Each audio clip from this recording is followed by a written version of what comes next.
Hey folks, quick disclaimer about Greasy Says, my new show about being a game developer for 15 years who's brown. Okay, Greasy Says contains explicit language, adult situations, and viewer discretion is strongly advised. Right? Greasy Says is supposed to be a comedic take on what it's like to be in the gaming industry from my perspective, but I'm not out here trying to make people feel uncomfortable just for the sake of it. So, to sum it up, I have a potty mouth. Don't let your kids listen to this shit. And kings and queens above 18 only. Let's try that. All right? Lay is... Haha, let's get this party started. High def with the professional. Greasy Says.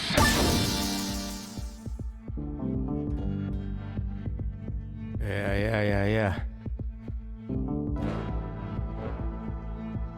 Check 1 2.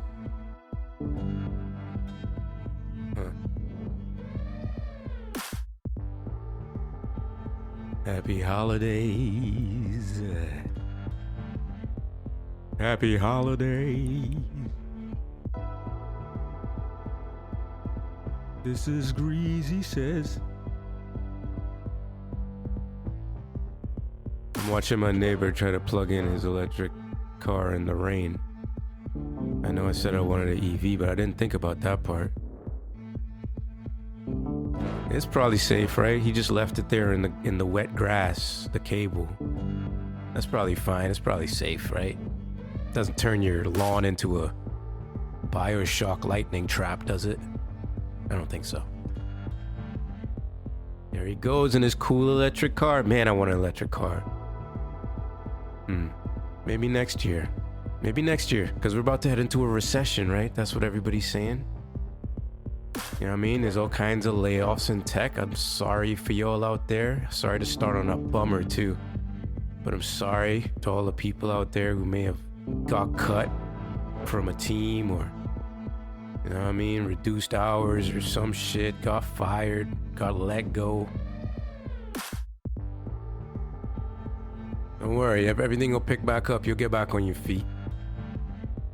But that's how it is right now, man. The end of the year, especially in the gaming industry, the end of the year is usually when you see a bunch of layoffs happen. I mean, they can happen anytime. But those Q1 earnings, man, something about coming back from the break and them Q1 earnings, the shareholders get real dicey. I think it's because all the shareholders are like, this holiday shit is expensive. What's my money doing? And they come back in the new year with vigor, with extra piss and vinegar in their bodies, just looking for profit. I get it. Makes sense. I got money in companies, you know what I mean? I own stocks and shit. Like, I want those motherfuckers to do well too. You know what I mean? This is Greasy Says, ladies and gentlemen. Folks, people of the Greasy sphere. I want to welcome you back. This is also the last episode of the season, so I also want to say goodbye. Here on Greasy Says, we talk about the gaming industry. I'm a game developer. I've been making games for like 16 years. I've worked on a ton of games, different consoles, different genres. Yeah, lots of different positions in the gaming industry, so I like to talk about games on here. I like to talk about things that are happening in the industries, things that have happened to me. For example, I know the person listens to this podcast, right? I know this person listens to the podcast. I don't know if they're going to listen to this episode, but they might. Somebody called me somebody said I was misanthropic. Ooh. The other day. Ooh, them's fighting words, right? Them's fighting words? After I looked up what that word meant, I was like, nah, I'm not misanthropic. You sure? I just generally don't like the way people behave and have very little faith in humanity. Don't call me misanthropic. It's good to learn new words, y'all. Make sure you learn a new word every day. If you hear somebody say some shit in a conversation and you like nod your head and kind of smile, but you really don't know what the shit mean, when you get a free moment, just pull your phone out and look up the word. And then boom, you expanded your vocabulary.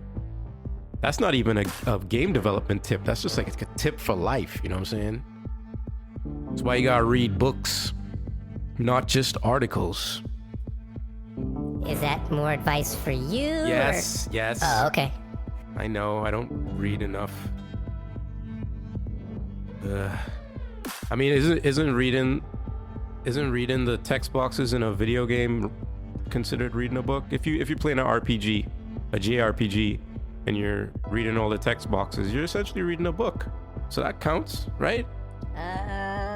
Sure, they gotta fill in a bunch of my imagination with graphics and people doing stuff and monsters and creatures and facial expressions, but you know, I'm still reading. Kinda. Really kinda. Listen, this is not a trial about how stupid I am. Okay, relax. All right, so don't be looking all don't be smug mugging listening to this podcast. I know I'm dumb. Yeah, so just read more. I also know I'm smart. And a misanthrope.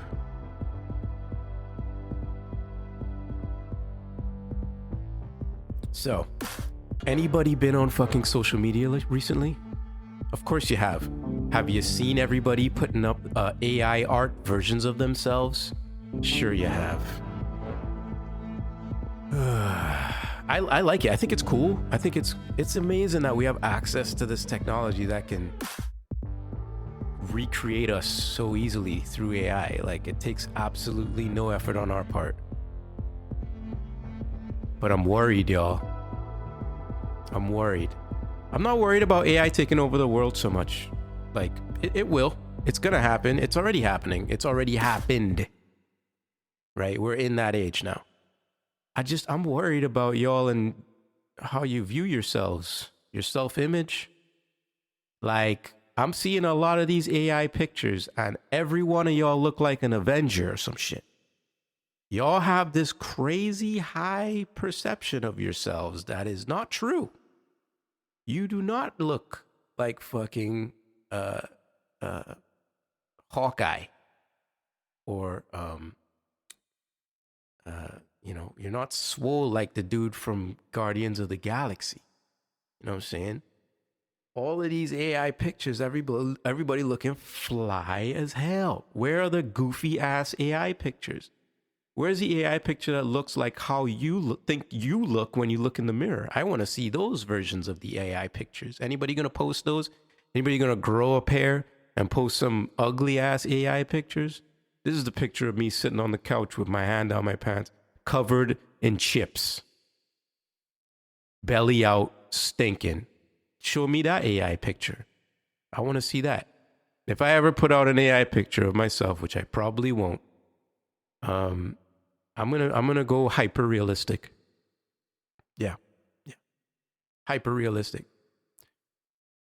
AI picture of me being super insecure in a social situation and not talking to anyone and feeling really weird about it. Like, that would be my picture. My picture would be like me in the car, listening to drum and bass, picking my nose at a stoplight. My AI would be me all bruised up after trying to do jujitsu and getting owned by like everybody in the gym and being all sore and achy and old looking.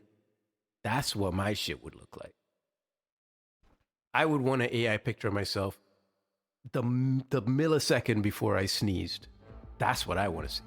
Ooh, maybe we should tell people to send their terrible AI pics to Greasy Says on Instagram. Huh? So I haven't started playing Ragnarok yet, and I'm like avoiding people like crazy because I don't want to get anything spoiled. I ain't trying to look at no videos, none of that shit.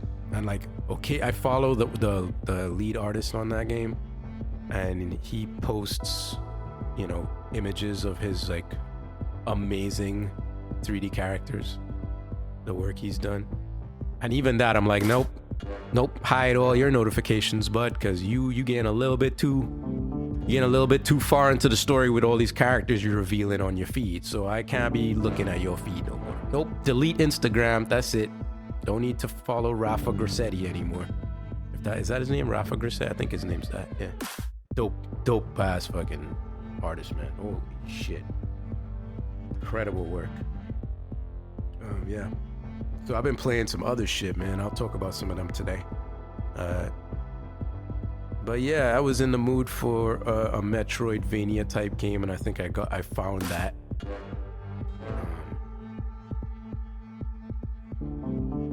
And I found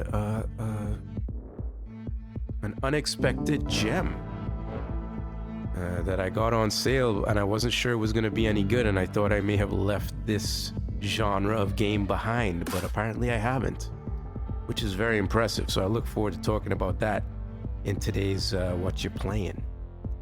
Remember, y'all could reach out to me on social media. That's Greasy Says under TikTok, Instagram, and Facebook. And you can also check out my music under the name M-Cue. That's M-CUE, and that's on SoundCloud. Does anybody use SoundCloud anymore? I do. Do you? I don't know. Let me know. Spotify, Bandcamp, all the streaming services. Go check out my music too. And don't forget to share episodes of Greasy Says with people you love and people that you don't love. You know what I mean? If you think this particular subject that I'm talking about is going to piss off someone that you know, just send it to them. Send it to them.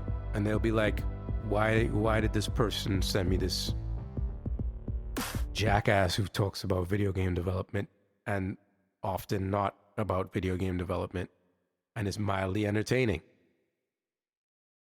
And maybe you can answer that question over the holiday dinners or gatherings that you may attend. Oh man, how many of y'all looking forward to the holidays? Right? Family, friends, drinking, chilling, smoking, talking shit, going back home if you going back home, hosting if you hosting. It's a good time of year, right? Yeah, it's cool. But watch out. Don't take the bait. Be careful. Don't get into no political conversations. Don't bring up Elon Musk. Don't bring up Joe Rogan. Stay away from talk about Elden Ring or Animal Crossing. Well, maybe unless you're super into Animal Crossing. But do not get trapped in an Animal Crossing conversation if you do not wish to be in an Animal Crossing conversation. That's all I'm saying. Be careful out there.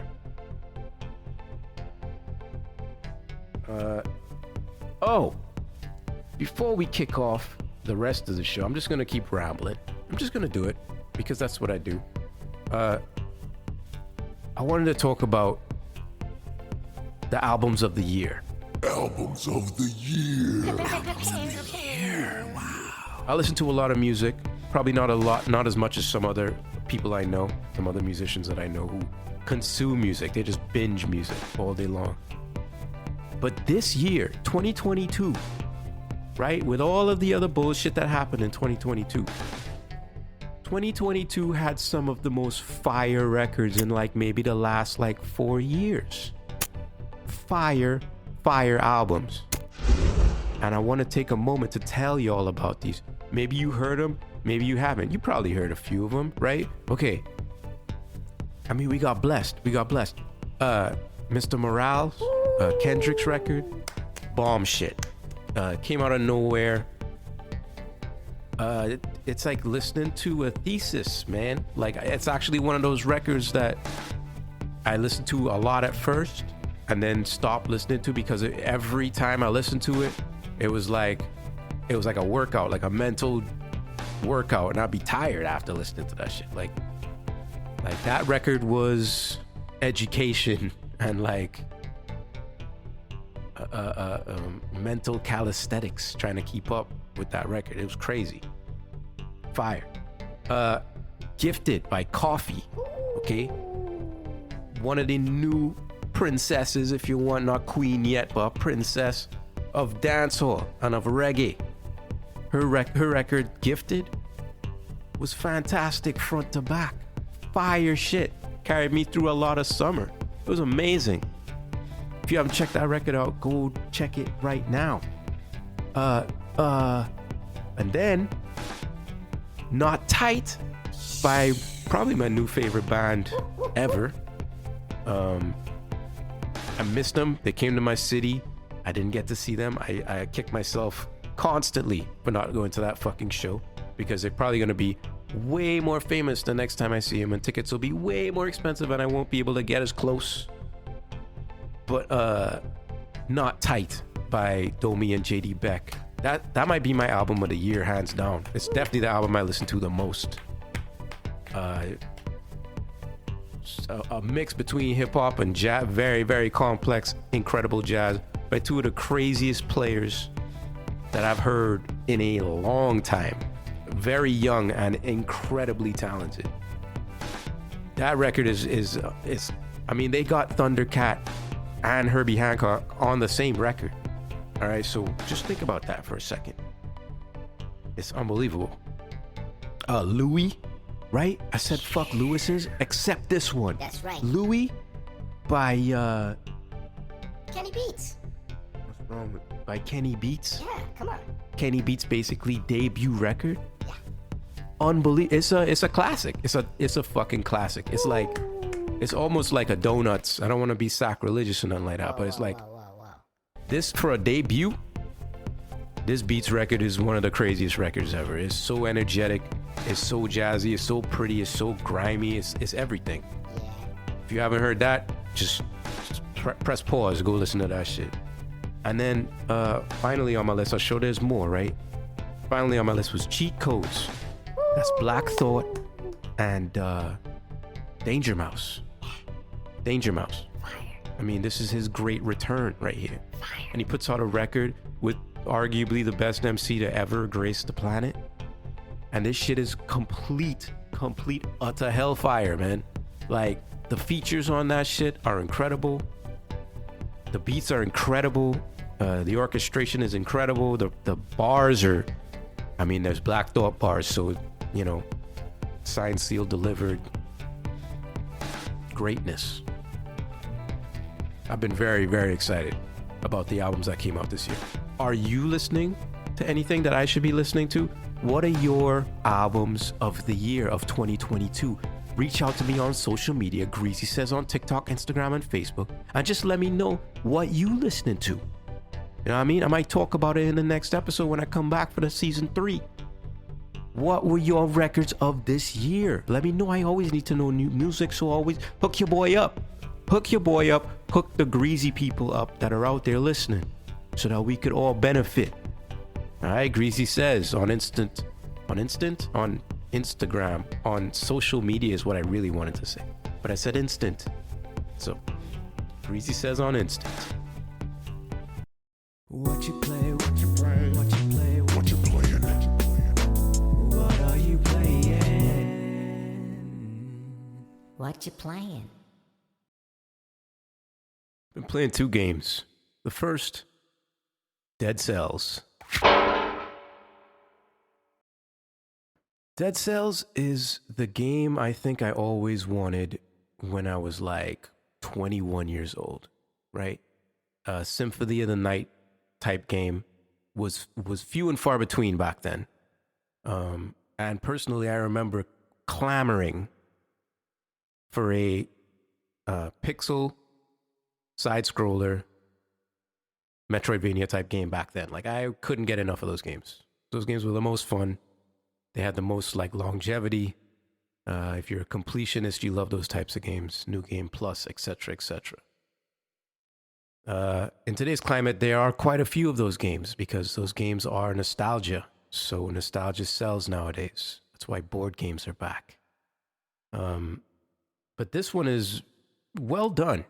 I wouldn't say it's my favorite Metroidvania game at all, but the art style is great. The animation is great.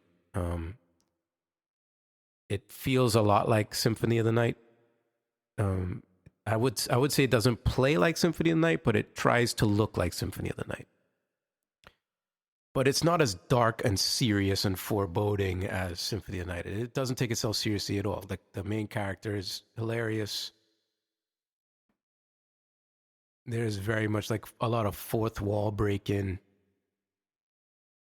making fun of the game, makes fun of itself often.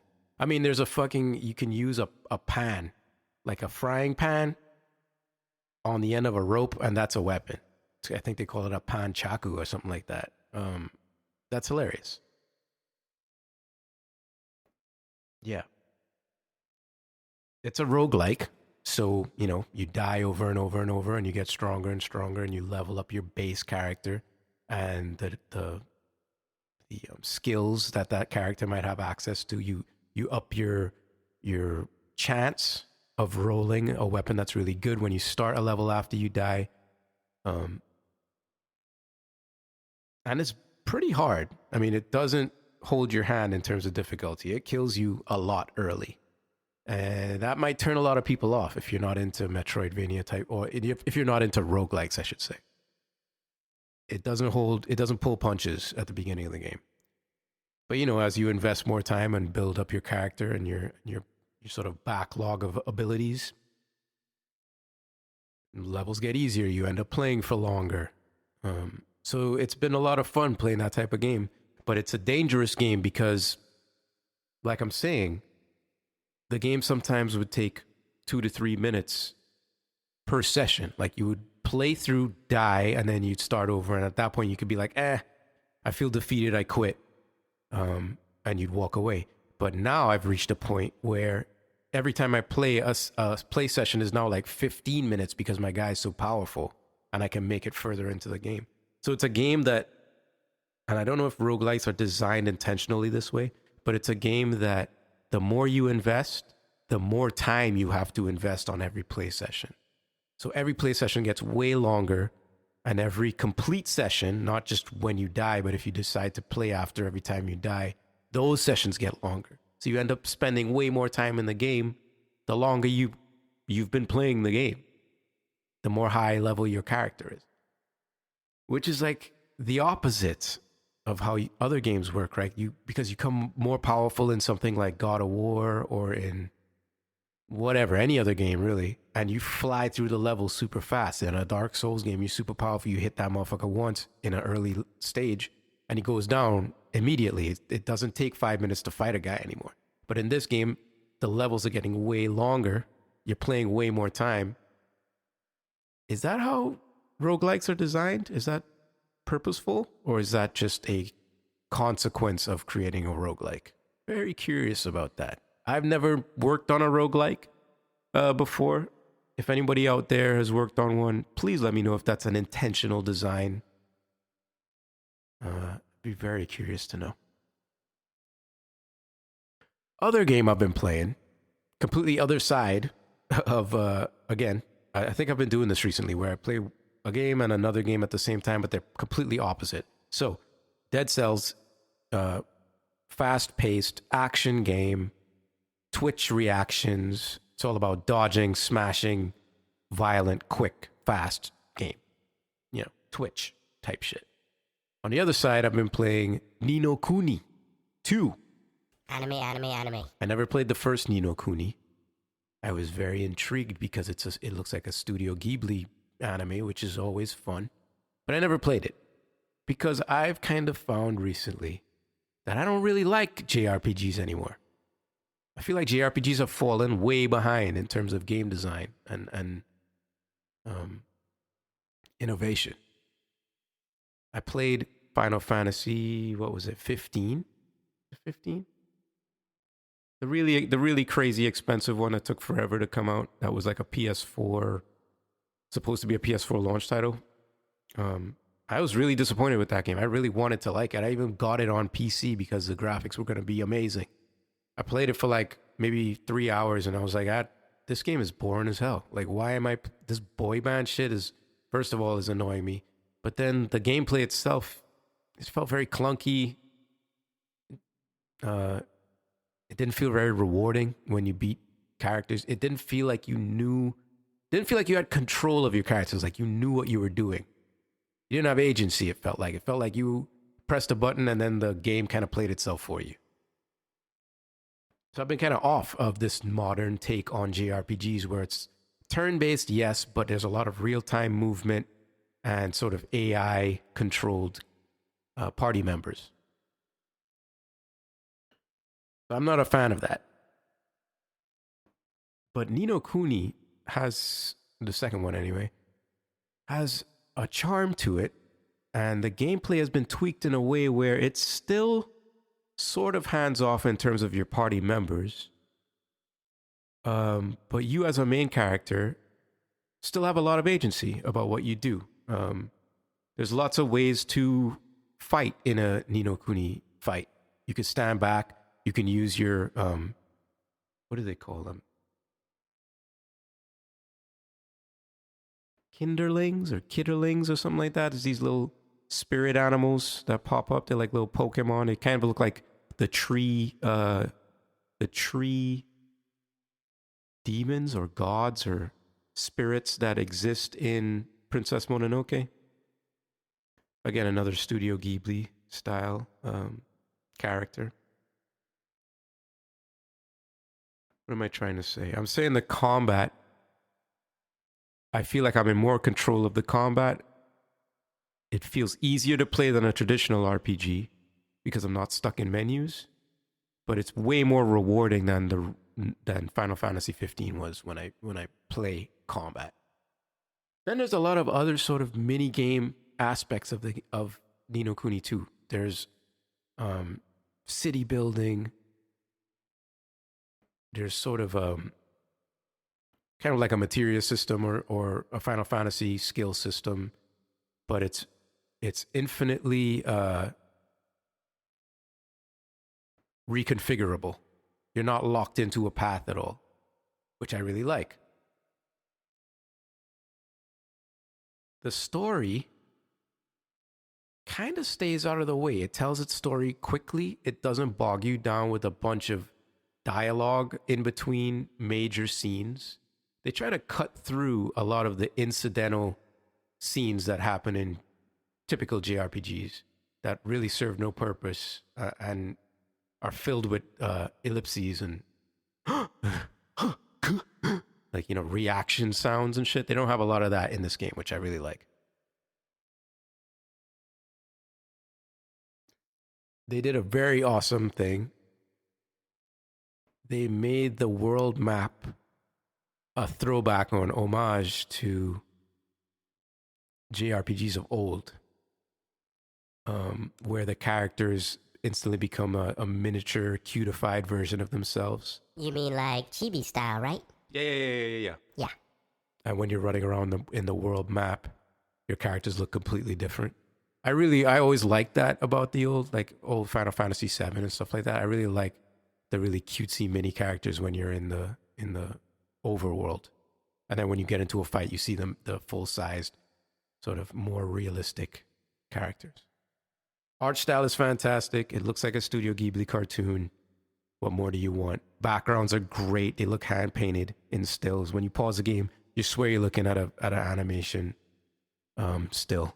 It's incredible what they've achieved with cell shading and that kind of shader treatment on characters. I'm really enjoying it. I play that in between bouts of frustration by being killed in Dead Cells, so it's a nice mix. Let me know what you think.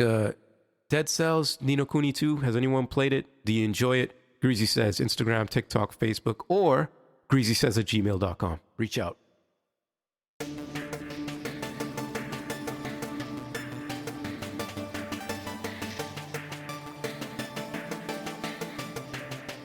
All right.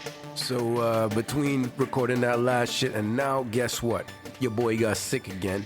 Got me a nice little sinus infection from the kid. Loving life right now. My head is like, it feels like somebody's in there with one of them dentist drills just going way up in there. Anyway, before I leave, I'm not going to do a meditate. I apologize. There's been no music in this episode. I also apologize for that. And it being the last episode of the season, it feels like a downer, but whatever. You'll forgive me. I'll be back next year. You'll be fine. But I do have pretty much the most epic, mind-twisting fucking listener comment. And I'll read it for you now. This listener writes in and says, listening to the Web of Lies episode. Go back if you didn't hear that episode. It's called Web of Lies. In that episode, I think I talk about spiders. Oh, and why and why pharmaceutical marketing people should stay the fuck out of games. Go back, listen to it. It's a whole thing. Anyway, this person says, listening to the Web of Lies episode, the part about pharma bros in games. This is a brilliant segment. Thank you. I appreciate you. I was just talking about all this shit with my bro and his friends at the cabin. Stuff like how to use video games to make people want to explore the world and other people in meat space. And when he says meat space, I think he means meat, like we're all pieces of meat. So actually physically meeting each other, except online, not like doing that online. They continue. How can one fight the system using the tools of the system? How can we make a game that puts no value on retention? Basically, we need games that would scare the shit out of the investors in game studios, essentially. And that's the irony. The idea of working for the profit motive of a shareholder class is the church we are all in. It's an ethos that makes a claim as to what is valuable, and the older I get, I see that as a spiritual ethos, same as in a church. But because it can adapt its rules to let people feel individually free, and without silly ancient rules, people don't often notice that they are working inside systems that are making not just an ideological claim, but a spiritual one. Separation and addiction equals profit. End rant for now, maybe. Just put that in your little Gandalf pipe and smoke it, all right? It's a lot. There's a lot packed into that comment. If you didn't get it, go back and listen again. A lot of thoughts in that. And feel free to explore it on your own. Reach out, comment. Greasy Says at gmail.com if you agree with this person, if you have insights that you want to add. Much appreciated. I love this level of comments. Motherfuckers using their brains. I'm into it. Please keep the comments coming. Yep. I mean, I agree on certain levels. Like, there is a certain level of, like, spirituality that gets infused into companies where you have, like, these god CEOs and shit like that, where people, they don't even think they're working at a company anymore. They think they're part of a church. And that's a scary thing, because church and religion has a way of brainwashing people through tried and true means. So why wouldn't a company try to exploit those means? You know what I mean?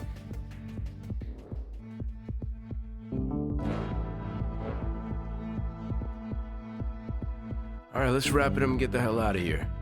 All my greasy people out there, hope you all have a great break. Hope you spend time with your families. If you want to spend time with your families, I hope you don't. If you don't want to, I just hope you get some good rest. You know what I'm saying? Stay greasy. Catch up on old episodes. Tell your aunt who, like, you know, doesn't like foul language to come listen to the Greasy Says podcast. It'll throw her for a loop. Who knows what could happen? She might be a new fan, you know? And look out for new episodes of Greasy Says coming in 2023. I might switch up the order. I might do some different things. Who knows? You just gotta wait and see. All right? So, my greasy people, thanks for coming out all year. Remember to like, subscribe, comment, give me feedback, tell me to go fuck myself. And until next time, it's me, Greasy. I'm checking out with the room key.